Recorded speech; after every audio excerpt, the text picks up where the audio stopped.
अच्छा भाई, VNC connect करो। कंटिन्यू करते हैं। लास्ट क्लास में हमने मिसिंग वैल्यू इम्पिटिशन बाय क्लास देखा था। हम डेटा क्लीनिंग में टॉपिक कवर कर रहे थे, हमने काफ़ी सारी चीज़ें देख ली थी। अब ये इतने सारे टॉपिक लास्ट क्लास में कवर हो चुके हैं, 3-4। तो अब जो एब्सेंट होगा वो फिर बल्क के लेक्चर मिस करेगा। और तुम लोगों की सोतू आवाम ऐसी है कि तुम लोग घर पे भी नहीं देखते। मतलब ऐसी कंडीशन है, अभी तुम बैठे होगे क्या देखने के लिए, चौथे लेक्चर को। तो ये 4-5 लेक्चर लास्ट क्लास में कवर हो चुके हैं। आगे हम कंटिन्यू करते हैं यहाँ से। जो लास्ट डेटा क्लीनिंग का पार्ट बचा है हमारा, वो बचा है कि भाई कैटेगोरिकल वेरिएबल्स को कैसे इम्प्यूट किया जाए। और हमने ये डेटा साइंस विद आर में भी डिस्कस किया था कि भाई कैटेगोरिकल वेरिएबल की इम्प्यूटेशन क्या होती है with the help of mode. Mean median जो है वो न्यूमेरिक के लिए इस्तेमाल किया जाता है, और मोड जो है वो, अब बात करने की आवाज़ नहीं आए, मेरी लेक्चर में डिस्टरबेंस होती है। तो मोड यहाँ पर तुम किस लिए यूज़ करते हो, कैटेगोरिकल वेरिएबल्स के लिए। सही। तो अब यहाँ पर हम देख लेते हैं कि हमारे पास हम परसेंटेज रेशो कैसे चेक कर रहे होते हैं, और किस तरीके से हमारे पास मोड के थ्रू इम्प्यूटेशन होगी।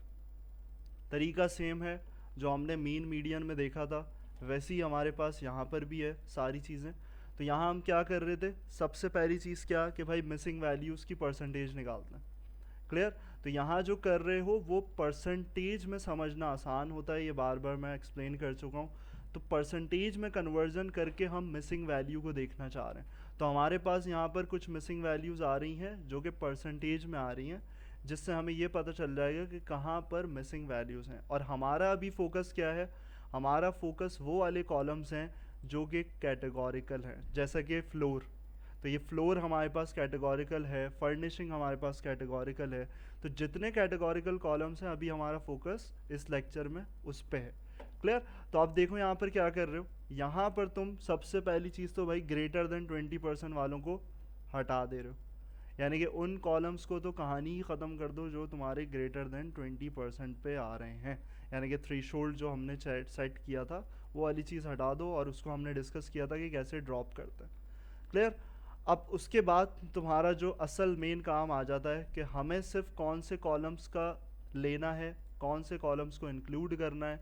तो वो हमें सिर्फ ऑब्जेक्ट डेटा टाइप वाले कॉलम्स को इंक्लूड करना है, क्योंकि कैटेगोरिकल ऑब्जेक्ट में ही आता है। तो सारे जो तुम्हें लिस्टेड नज़र आ रहे हैं वो सब क्या हैं, वो सब तुम्हारे पास कैटेगोरिकल कॉलम्स है। वो टाइप की वजह से तुम्हारे पास आ रहे हैं। अब कंसिडरेशन जो होगी वो सिर्फ कैटेगोरिकल की होगी, क्योंकि तुमने लास्ट वेरिएबल जो रखा है वो कैटेगोरिकल का रखा है। किस नाम से, कैट वेयर्स आफ्टर, यानी कैटेगोरिकल वेरिएबल्स आफ्टर। अब इसमें तुम क्या कर रहे हो, अब इसमें दोबारा अगेन क्या कर रहे हो, परसेंटेज देख रहे हो। यहाँ परसेंटेजेस देख रहे हो, तो यहाँ तुम्हें पता चल रहा है कि भाई यहाँ पर है कुछ रेशो, यहाँ 0.0 है, इसका मतलब है इस पर करने की ज़रूरत नहीं पड़ेगी।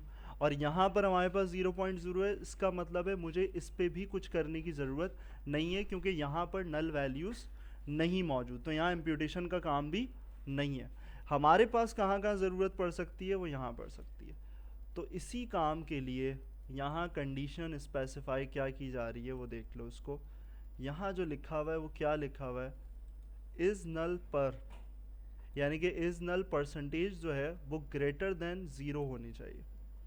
यानी कि यहाँ से तुम क्या करना चाह रहे हो, यहाँ से तुम फिल्टर आउट करना चाह रहे हो कौन से कॉलम्स जो कि ज़ीरो से तुम्हारे पास ग्रेटर हैं उनको निकालना चाह रहे हो। बाकी जो बचेंगे उनको क्या कर दिया जाए, उनको रिमूव कर दिया जाए। जैसे टाइटल है ये हट जाएगा, अमाउंट इन रुपीज़ है ये हट जाएगा, लोकेशन है ये हट जाएगा। तो जो ज़ीरो से ग्रेटर होंगे वो रह जाएंगे। क्लियर। तो यहाँ देखो तुम्हें आउटपुट में इस तरीके से नज़र आ रहा है। ऊपर क्या किया हुआ है, वही काम किया हुआ है जो तुम ऊपर यहाँ करके आए हो।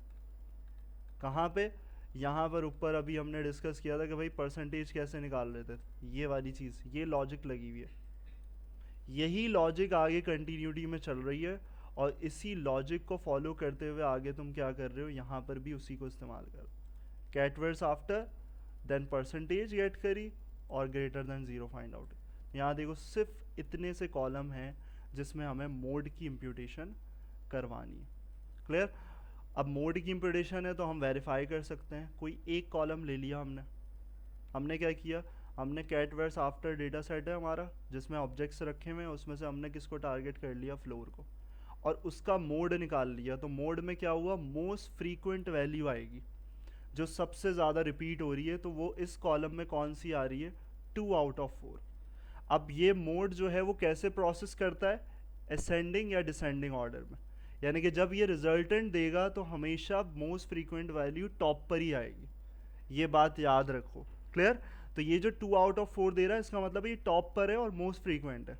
क्लियर? तो हमें सिर्फ जीरो इंडेक्स पे ही काम करना है, यानी कि अगर हम इम्प्यूट करने जा रहे होंगे तो वहाँ पर सिर्फ हम जीरो इंडेक्स देंगे, इसका मतलब है पहली वैल्यू, टॉपेस्ट वैल्यू जो है वो तुम्हारी क्या होगी, मोस्ट फ्रीक्वेंट होगी, तो वही निकाल के दे रहा है तुम्हें यहाँ पर। सही है? इसी तरीके से तुम डिफरेंट कॉलम्स में चेक कर सकते हो कि स्टेटस में मोस्ट फ्रीक्वेंट वैल्यू क्या है, डिस्क्रिप्शन में मोस्ट फ्रीक्वेंट वैल्यू क्या है, तरीक़ेकार यही होगा, कॉलम्स अलग अलग तुम यहाँ पे मेंशन कर सकते हो। क्लियर? और यहाँ देखो तुम्हारे पास, अगर तुम इन डिटेल तुम्हें यहाँ पर देखना है, जो चीज़ मैं अभी तुम्हें एक्सप्लेन कर रहा था वही चीज़ आ रही है। सबसे टॉप पे जो सबसे ज़्यादा रिपीट होने वाली वैल्यू ये है, तभी वो मोड पे क्या कर रहा था, वही दे रहा था। तो यहाँ वैल्यू काउंट्स में देखो तो सबसे टॉपेस्ट पे क्या आ रहा है, यही वैल्यू काउंट ज़्यादा है, कौन सा, वो है 12,433, 2/4, यानी कि सबसे ज़्यादा रिपीट हो रहा है। तो पॉपुलर वैल्यू यही है, इसका मतलब है मैं जब भी इम्प्यूट करवाऊँगा तो मेरे पास इम्प्यूटेशन इसकी होगी, इम्प्यूटेशन फ्लोर के कॉलम में इसकी होगी, जहाँ नल वैल्यूज़ होंगी, खाली जो भी होगी वहाँ ये जाएगा। सही? तो यहाँ पर अब देखो, जो चीज़ मैं ऊपर एक्सप्लेन कर रहा था वही चीज़ तुम्हारे पास आ रही है कि तुम फिल एन कर रहे हो, कौन से कॉलम में, फ्लोर वाले में। किससे कर रहे हो, आगे ज़ीरो क्यों लिखा हुआ है, क्योंकि सीक्वेंस ऐसे चल रहा है 0 1 2 3 4 5, और हमें कौन सा चाहिए, ज़ीरो इंडेक्स, क्योंकि हमें 1 की बात नहीं करनी, 2 की, हमें मोस्ट फ्रीक्वेंट चाहिए, तो वो सबसे टॉप पर है ज़ीरो इंडेक्स पे। इसलिए हम क्या कर रहे हैं, मोड के साथ साथ के ब्रैकेट्स के अंदर ज़ीरो मेंशन कर रहे हैं, ताकि फर्स्ट वैल्यू वो हमारी एन ए वैल्यूज़ के साथ रिप्लेस कर दी जाए। अब यहाँ जो दो चीज़ें हैं वो डिफरेंस ये है कि यहाँ तुम्हें ये कोड भी सेम नज़र आ रहा है, ये कोड भी सेम नज़र आ रहा है, लेकिन इन दोनों कोड में एक डिफरेंस है। वो क्या डिफरेंस है, वो ये है, यहाँ in place is equals to true लिखा हुआ है और यहाँ कुछ नहीं लिखा हुआ, और यहाँ तुम्हें क्या नज़र आ रहा है, इज इक्वल्स टू से पहले वेरिएबल नज़र आ रहा है और यहाँ पर कुछ नहीं है। तो जब तुम असाइन करवाते हो, जब तुम्हें रीअसाइन करना है, यानी कि ये पुरानी स्टेट है, मुझे अपडेट करना है, कैसा कि भाई मोड फिल हो चुका है, यानी कि ये वाली वैल्यू जो है वो इसके अंदर जा चुकी है, नल वैल्यूज़ के अंदर, तो मैं क्या करूँगा, अपडेट करवाऊँगा, यानी कि जो भी मेरे पास इम्प्यूटेशन हुई है उसको दोबारा अपडेट कर दो इस वाले डेटा सेट में। सही? तो एक तो ये होगा तरीका, लेकिन अगर मैं चाहूँ कि मैं इक्वल टू नहीं लगाना चाह रहा, मैं ऐसे ही डायरेक्ट काम करना चाह रहा हूँ, तो उसके लिए पाइथन में तुम्हें क्या करना पड़ेगा, उसी के अंदर in place is equals to true, तो यहाँ रीअसाइनिंग करने की ज़रूरत नहीं पड़ेगी।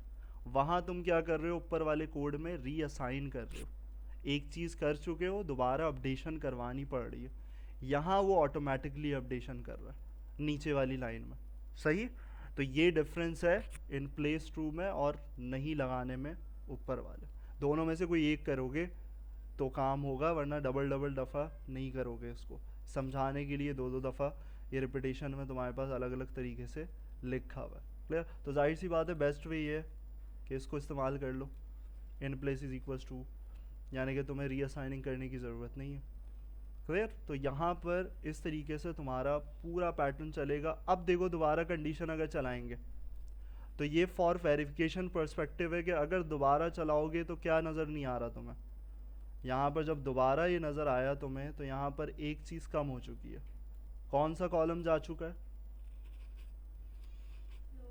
फ्लोर वाला कॉलम, क्योंकि वो इम्प्यूट हो चुका है मोड वैल्यू से, उसके अंदर अब कोई नल वैल्यू बाकी नहीं रही, इसलिए उसकी परसेंटेज जो है वो अब ग्रेटर देन ज़ीरो हो, यहाँ पर नहीं है, यहाँ पर तुम्हारे पास 0.0 हो चुकी होगी, यानी वो ख़त्म हो चुका है, अब वो इस लिस्ट में नहीं आएगा। यानी कि अब मुझे इम्प्यूटेशन करवाने में मेरे पास कितने कॉलम्स बाकी हैं, मेरे पास ये 5 कॉलम्स बाकी हैं जिसमें मोड इम्प्यूट होना चाहिए। क्लियर? अब यहाँ तुम्हें मोड इम्प्यूट करना है, तो क्या चीज़ है बेस्ट वे कि हम सारे कॉलम्स को टारगेट कर लें, हम एक एक के बजाय फॉर लूप चला दें। किस पे चलाओगे, कैसे चलाओगे? देखो अंदर वाला कोड सेम है, क्या कर रहे हो, वही लाइन लिखी हुई है जो ऊपर लिखी हुई थी, in place equals to true. सिर्फ क्या किया है, फॉर लूप के अंदर डाल दिया। और कॉलम कहाँ रखे हैं मेरे, फाइनल मिस वेरिएबल में, यहीं प्रिंट कर रहे थे हम इसको। ये रहे सारे पांचों कॉलम। अब इसको सिर्फ हमें इस वेरिएबल्स के अंदर डालते हुए एग्जीक्यूशन देनी है बस। तो यहाँ देखो, जहाँ कॉलम का नाम हम खुद पास कर रहे थे वहाँ क्या डाल दिया, कॉल का वेरिएबल। क्लियर? और आगे जो है कोड में अब हर जगह क्या होगा, वो जीरो इंडेक्स को देखेगा। यानी कि पहले फ्लोर में देखा, जीरो को देखा, डिस्क्रिप्शन में देखेगा, जीरो इंडेक्स को देखेगा, स्टेटस में देखेगा, सबका एक ही पैटर्न होगा। और लास्ट में हमारे पास यहाँ पर क्या हो रहा है, यहाँ पर तुम कॉल को एक्सेस करवा कर क्या देखना चाह रहे हो कि हर कॉल का मोड कौन सा है। यानी कि हम एक एक करके चेक कर रहे थे ना, भाई इसका मोड ये है, इसका मोड ये होगा, तो हम फॉर वेरिफिकेशन देखना चाह रहे हैं, कंफर्मेशन कि यार हर कॉलम में कौन सा मोड लिया गया। क्लियर? तो वो प्रिंटिंग करवाने के लिए यहाँ पर ये वाला काम किया। तो हमें कुछ ऐसे रिजल्ट नज़र आ जाएगा कि भाई डिस्क्रिप्शन में उसने इम्प्यूटेशन किसकी करवाई है, इसकी करवाई, ये मोस्ट फ्रीक्वेंट वैल्यू थी। स्टेटस में उसने इसकी करवाई है इम्प्यूटेशन, ट्रांजैक्शन में इसकी हुई है। यानी कि ये वो सारी वैल्यूज़ हैं जो मोस्ट फ्रीक्वेंट वैल्यूज़ हैं। क्लियर? अब देखो क्या करोगे, अगर कैटेगोरिकल वेरिएबल्स में देखोगे तो अब जाहिर सी बात है सम क्या आएगा, नल वैल्यूज़ का सम अब रह गया ज़ीरो, क्योंकि सब जगह इम्प्यूटेशन करवा चुके हो। क्लियर? तो ये चीज़ तुम्हारे पास इस तरीके से पूरा पैटर्न चल रहा होता है यहाँ पर कैटेगोरिकल वेरिएबल का। इसको करो ज़रा इम्प्लीमेंट, इसको कहाँ से करोगे, यहाँ से स्टार्ट करोगे, और जो प्रीवियस पे फंसा हुआ है वो फिर लेक्चर देख के फॉलो करता रहे कोड।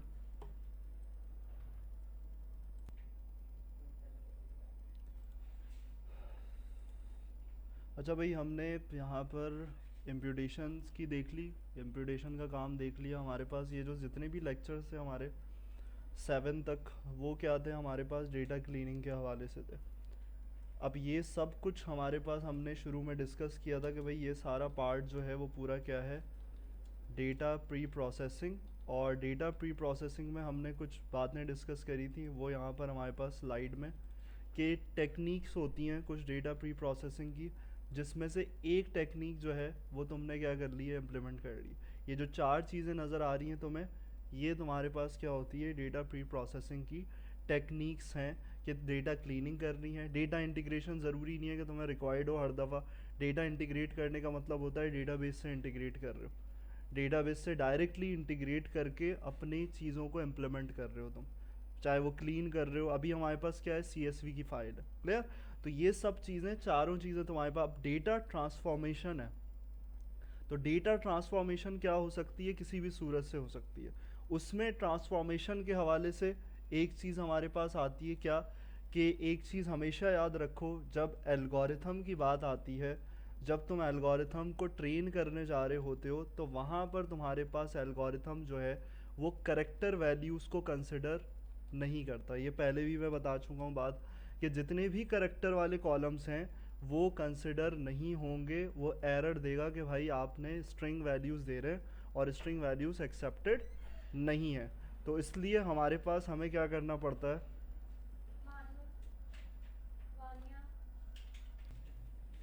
तो हमारे पास करेक्टर वैल्यूज़ जो होती हैं, वापस आ जाओ, करेक्टर वैल्यूज़ हमारे पास होती हैं, उनको क्या करना होता है, हमारे पास जितने भी एल्गोरिथम होते हैं उसमें कन्वर्जन रिक्वायर्ड होती है, वहाँ पर हमें न्यूमेरिकल फॉर्म में कन्वर्ट करना होता है।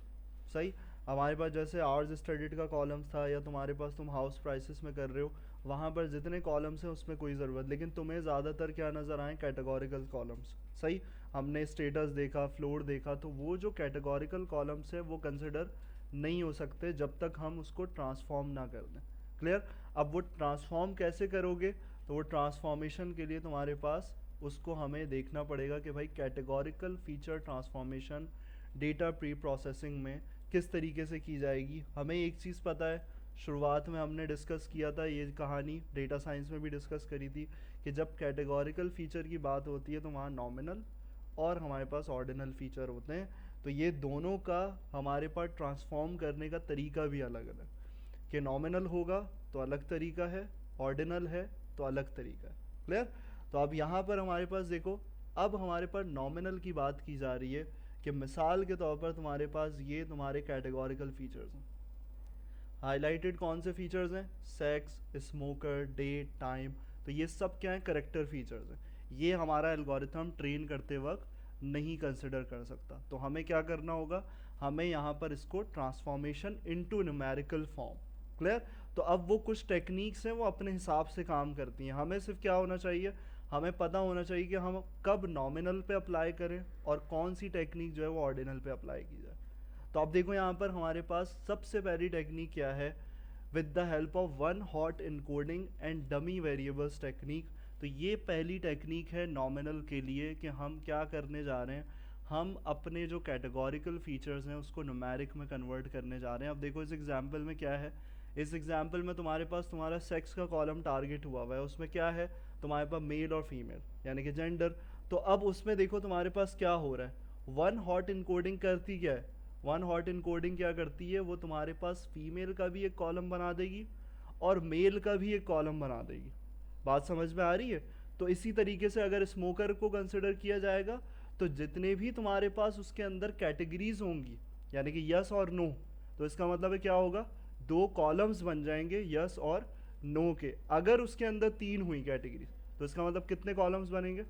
तीन कॉलम्स, यानी कि जितनी कैटेगरीज उतने कॉलम्स वन हॉट इनकोडिंग में बनाए जाते हैं। क्लियर? तो यही चीज़ तुम्हारे पास होती है और इसमें तुम्हारे पास देखो वैल्यूज असाइनिंग कैसे होगी। एल्गोरिथम हमारा क्या, हमारी डेस्टिनेशन क्या थी? नंबर्स आने चाहिए। तो अब देखो नंबर्स कैसे आ रहे हैं, इसका मतलब है ये ऑन और ऑफ, यानी कि वन पहली लाइन में पहले सीक्वेंस में फीमेल प्रेजेंट है, इसका मतलब वन यानी कि प्रेजेंस है उसकी। मेल क्या है? ज़ीरो है, जाहिर सी बात है, फर्स्ट रॉ में फीमेल था तो अगले कॉलम में डिफ़ॉल्ट नेचर क्या हुआ? ज़ीरो पुट हो गया। क्लियर? तो दोनों जगह बैलेंस चल रहा है। अब यहाँ पर तुम्हारे पास अगले सीक्वेंस में क्या है? अगले सीक्वेंस में यहाँ पर मेल है तो कहाँ वन आएगा? मेल के अंदर आएगा। बात समझ में आ रही है? तो यहाँ पर हर कैटेगरी में ऐसे ही होगा, जहाँ यस है तो यस वाले कॉलम पे वन और नो वाले कॉलम पे ज़ीरो। जो कैटेगरी वहाँ पर ऑन हो रही है, जिस रॉ में प्रेजेंट है, वहाँ पर तुम्हारे पास वन आएगा और दूसरी जगह तो ज़ीरो आएगा। तो ये चीज़ क्या हुई, यहाँ पर हमारे पास ये जो कॉलम्स हैं अब ये कंसिड्रेशन में आएंगे जब हम क्या करते हैं, जब हम मॉडल को बिल्ड करने जाते हैं या फिर किसी भी एल्गोरिथम पे अपना डेटा सेट पुट करने जाते हैं। तो हमें ये वाले कॉलम्स पे फोकस करना है, इनको ड्रॉप करना पड़ेगा, दोनों को साथ साथ नहीं रखेंगे। ये हो गई अपडेटेड कहानी, इसको ख़त्म कर दिया जाएगा। बात क्लियर है? तो यहाँ पर हमारे पास वन हॉट इनकोडिंग टेक्निक इस तरीके से होती है, एक और भी होती है उसको भी देखेंगे। तो दोनों में तुम्हें डिफरेंस समझ में आ जाएगा कि कौन सी कर सकते हो तुम, यानी कि ज़्यादा स्मार्टेस्ट वे कौन सा है जिसमें कम तुम्हारे पास लोड पड़ रहा है और कौन सी चीज़ है। तो सबसे पहली की जा देखते हैं हम, नॉमिनल कैटेगोरिकल फीचर्स ट्रांसफॉर्मेशन किसकी, यहाँ पर हमारे पास using this one hot encoding. तो इसमें हमारे पास किस तरीके से होगा,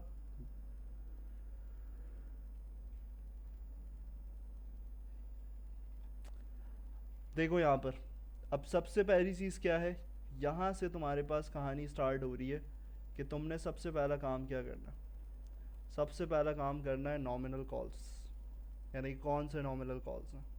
बात समझ में आ रही है? तो मैंने अपने डेटा सेट में पहले ये देखा कि मेरे पास नॉमिनल कैटेगरीज वाले वेरिएबल्स कौन कौन से हैं।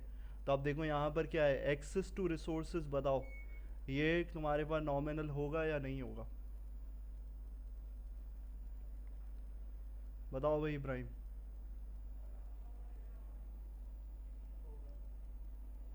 होगा? नहीं होगा, क्योंकि ऑर्डिनल है, हाई मीडियम लो, ऑर्डर की बात हो रही है, इसलिए ये कंसिडर नहीं होगा। हमारे पास नॉमिनल का मतलब है दूसरे कॉलम्स की बात हो रही है, वो कौन से हो सकते हैं? एक्स्ट्रा करिकुलर एक्टिविटी, यहाँ ऑर्डर की बात नहीं हो रही, यस और नो। क्लियर? और तुम्हारे पास यहाँ पर मोटिवेशन लेवल, ये भी नहीं होगा। तो तो ये सिलेक्ट करना है कि तुम्हारे पास जहाँ ऑर्डर है वो नहीं डालना, वो डालोगे तो तुम फजूल में टाइम वेस्ट कर रहे हो अपना। यहाँ से वही चीज़ें आएंगी जो तुम्हारे पास क्या है, नॉमिनल फॉर्म में। क्लियर? तो यहाँ पर जितने भी तुम्हें कॉलम नज़र आ रहे हैं वो नॉमिनल फॉर्मेट वाले ही पुट किए गए हैं। स्कूल टाइप नज़र आ रहा है, स्कूल टाइप में क्या है, पब्लिक और प्राइवेट, तो ये कोई ऑर्डर नहीं है। क्लियर? तो कॉलम के हिसाब से तुम्हें क्या करना है, लिस्ट में पुट करना है। तो यहाँ देखो डेटा स्ट्रक्चर यूज़ कर रहे हो, लिस्ट को इस्तेमाल कर रहे हो, और देन तुम्हारे पास ये वाली मेन चीज़ है कि तुम्हें कैसे करना है। तो तुम्हारे पास फंक्शन है वन हॉट इनकोडर, और उसके लिए तुम्हें क्या इंपोर्ट करना पड़ेगा, तुम्हारे पास यहाँ पर तुम्हें ये लाइब्रेरी प्री प्रोसेसिंग से इंपोर्ट करवानी है sklearn से।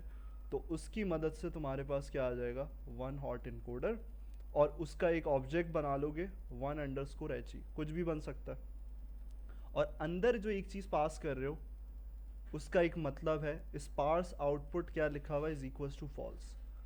तो ट्रू पे क्या होता है और फॉल्स पे क्या होता है, दोनों अलग अलग चीज़ें, और ये मेमोरी से रिलेटेड बात है।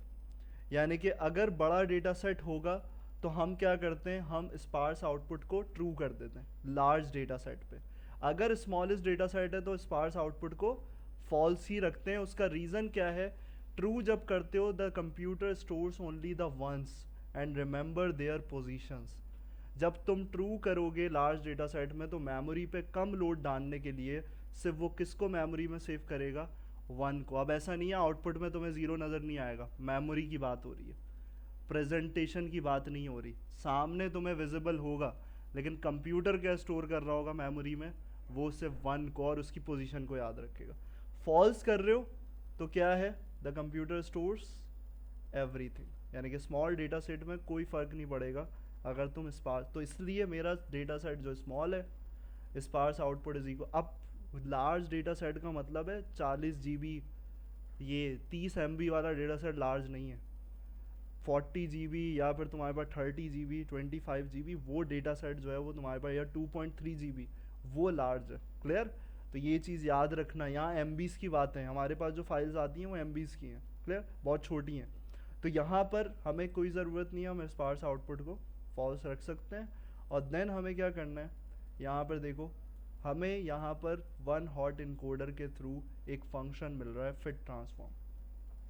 यानी कि अब हमें जो डेटा सेट में जो भी चीज़ है उसको रख के फिट करना है। फिट का मतलब ट्रांसफॉर्मेशन अप्लाई कर रहे हो कि वन हॉट इनकोडिंग अप्लाई हो जाए। तो क्या पास करना पड़ेगा, डेटा फ्रेम।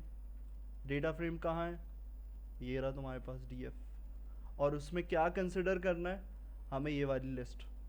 तो डेटा फ्रेम में क्या दे रहे हो, नॉमिनल कॉल्स। और यहाँ चीज़ जो तुम्हारे पास लिखी हुई है कि भाई ये डेटा फ्रेम नहीं रिटर्न करता, ये तुम्हें क्या रिटर्न करता है, numpy एरे। इसको कन्वर्ट करने की ज़रूरत है किसमें, डेटा फ्रेम में। अगर कन्वर्ट नहीं करोगे तो तुम्हें ये डेटा फ्रेम के साथ मर्ज भी नहीं कर सकते, क्योंकि ये खाली तुम्हारे पास तुम्हारे कौन से नॉमिनल कॉलम्स आएंगे बस, तो तुम उसको मर्ज भी नहीं करवा सकते। क्लियर? तो तुम्हारा देखो आउटपुट कैसा आएगा, एक एरे की फॉर्म में आएगा जो numpy एरे, यानी कि सिर्फ उसने स्टोर करके numpy एरे, ना कॉलम्स लिखे हुए हैं ना कुछ लिखा हुआ है, बस वैल्यूज़ लिखी हुई हैं। तो ये मेरे किसी काम की नहीं है जब तक मैं इसको डेटा फ्रेम में कन्वर्ट नहीं करता। क्लियर है बात? तो यहाँ पर डेटा फ्रेम में कन्वर्ट करने के लिए तुम्हें क्या करना पड़ेगा, सबसे पहले इनकोडेड कॉलम्स रखने पड़ेंगे। और कर क्या रहे हो, कैसे कर रहे हो, यहाँ देखो दूसरा फंक्शन यूज़ कर रहे हो, क्या निकालना चाह रहे हो तुम, गेट फीचर नेम्स आउट, यानी कि फ़ीचर के नाम चाहिए मुझे, क्योंकि एरे में नाम का ही तो मसला है, कॉलम्स के नाम मौजूद नहीं है। तो मुझे फीचर्स के नेम चाहिए ताकि मैं उसको प्रेजेंट कर सकूं। क्लियर? और वही चीज़ क्या कर रहे हो, यहाँ देखो उसको डेटा फ्रेम में कन्वर्ट करने के लिए पहले वैल्यूज़ दे रहे हो, पहले वैल्यूज़ दी और फिर कॉलम्स के अंदर क्या पास कर दिया, इनकोडेड कॉलम्स, यानी कि जो नाम है वो सब पे असाइन कर दे, तो डेटा फ्रेम बन जाएगा हमारा। तो तुम्हारे पास देखो आउटपुट किस तरीके से आएगा, जैसे हमने डायग्राम में देखा था। क्या आ रहा है, एक्स्ट्रा करिकुलर एक्टिविटीज़ में क्या आता है, यस और नो। तो उसने कॉलम के नाम कैसे बनाए, एक नो का और एक यस का। अब नो का मतलब है यहाँ पर जो भी तुम्हारे पास रिकॉर्ड है वन एक्टिव है, तो इसका मतलब नो प्रेजेंट है, सही। और यहाँ पर तुम्हारे पास यस में ज़ीरो है, इसका मतलब है नो की प्रेजेंस नहीं है। क्लियर? तो वो ऑटोमेटिकली नो की प्रेजेंस नहीं है, तो ये बता रहा है कि भाई यस है। क्लियर? तो यस को 0 समझ रहा है और वहाँ पर तुम्हारे पास नो को 1 समझ रहा है, तो इस तरीके से तुम्हारी ये वन हॉट इनकोडिंग कहलाती है। क्लियर है बात? तो वन हॉट इनकोडिंग में जितने भी कॉलम्स तुमने दिए थे वो सब कन्वर्जन होके तुम्हारे पास। तो यहाँ क्या है, यहाँ एक डिसएडवांटेज ये है कि कॉलम्स की तादाद बढ़ रही है। जो हमारे एक्चुअल कॉलम्स थे तो वो मल्टीप्लाइड बाय कैटेगरीज हो जाएंगे, यानी कि अगर एक कॉलम है 3 तो वो फिर क्या है, वो तुम्हारे पास 3 कंसिडर होंगे, फिर 4 है कैटेगरीज तो 4 बनेंगे। तो इस तरीके से कॉलम्स जो हैं वो मेरे पास अभी कितने हो गए कॉलम्स, 14 कॉलम्स हो चुके हैं। 14 के कॉलम्स हो चुके हैं वन हॉट इनकोडिंग को अप्लाई करते वक्त। तो यही चीज़ तुम्हारे पास है। और तुम्हारे पास अगला काम क्या हो सकता है, वो तुम यहाँ सिर्फ एक चीज़ ये कर सकते हो कि तुम कमी कर सकते हो किसकी, उसका तरीका ये है कि मैं इसके आगे क्या कर दूँ, मैं यहाँ पर एक चीज़ अप्लाई कर सकता हूँ, drop is equals to first, यानी कि मैं k-1 पे चल सकता हूँ। k-1 का मतलब क्या है कि हर कैटेगरी में एक का कम कर दो, यानी कि अगर यस नो है, नो हटा देगा। अगर तुम्हारे पास कोई 3 है, 1 2 3 है मिसाल के तौर पर, तो 3 हटा दिया, 1 2 रख दिया, एग्जाम्पल है। तो एक को क्या कर देगा, डिडक्ट कर देगा हर उसमें से। तो यहाँ देखो तुम्हें नज़र आ रहा है इम्प्लीमेंटेशन वही हुई हुई है, सिर्फ ये इजाफा कर दिया तुमने। तो यहाँ तुम्हें देखो जो चीज़ आउटपुट नज़र आ रहा है ना, अब क्या है, यस यस पब्लिक यस, यानी कि नो वाले क्या हुआ, k-1 हो गया। k क्या है, तुम्हारे पास नंबर ऑफ कैटेगरीज, 2 थी तो 2-1, अगर 3 होंगी तो 3-1, अगर 3 होती तो 2 बचते, 2 हैं तो 1 बचा है। बात समझ में आ रही है? यहाँ पर ज़्यादातर कितने, यहाँ पर 2 ही वाले, सही। तो यहाँ तुम्हें इस तरीके से क्यों है, इसको क्यों किया गया है, इसलिए कि भाई प्रेजेंस पता चल रही है। यहाँ यस अगर 0 है तो नो 1 होगा। क्लियर? तो अगर यस की प्रेजेंस हो रही है, यस रखा हुआ है तो 1 इंडिकेट कर रहा है, इसका मतलब जो 0 आ रहे हैं इसका मतलब नो है, तो कॉलम हटा दिया हमने। इजाफी हमारे पास कॉलम होना ही चाहिए कि एल्गोरिथम और कंफ्यूज हो। तो इस तरीके से तुम्हारे पास ये one hot encoding nominal categories पे अप्लाई की जा सकती है।